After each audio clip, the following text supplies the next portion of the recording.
God.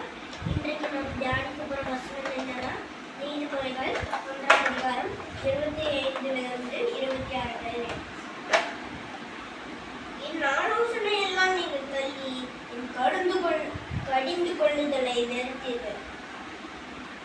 ஆகையால் நானும் உங்கள் ஆபத்து காலத்தில் நகைத்து நீங்கள் பயப்படும் காரியம் வரும்போது ஆகடியும் பண்ணுவேன்.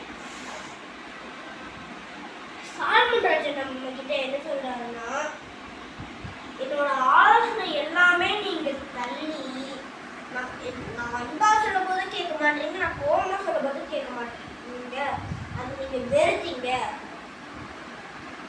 ஆகையால் நானும் உங்க ஆபத்து காலத்துல சிரிச்சு நீங்க பயப்படும் காரியம் வரும்போது நான் ஆகடியம் பண்ணுவேன். ஆகடியம்னா கேலி பண்றது, பரியாசம் செய்வது. பரியாசம் செய்வேன், கேலி பண்ணுவேன் அப்படின்னு சொல்றாரு. சரி, ஜெபம் பண்ணலாமா? மகா இருக்கும்ல அன்பின் தகப்பனே, இந்த நாளை கொடுத்ததும் நன்றி அப்பா. நாங்கள் இனிமேட்டு நீங்கள் அன்பாக சொல்லும் போதே நாங்கள் கேட்போம் ஐயா. அப்பா, நீங்கள் கோவப்பட்டால் எங்களால் தாங்க முடியாதப்பா.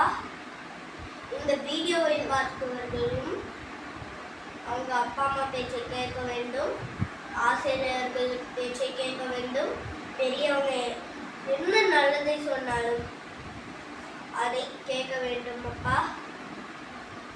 உங்க பேச்சும் இந்த வீடியோ பார்க்குறவங்க எல்லாருமே உங்க பேச்சையும் கேட்பாங்கன்னு நான் நம்புறேன் அப்பா. ஆண்டவராகிய இயேசு கிறிஸ்து நாமத்தினால் ஜெபம் கேட்கும் நல்ல பிதாவே, ஆமென். Praise the Lord.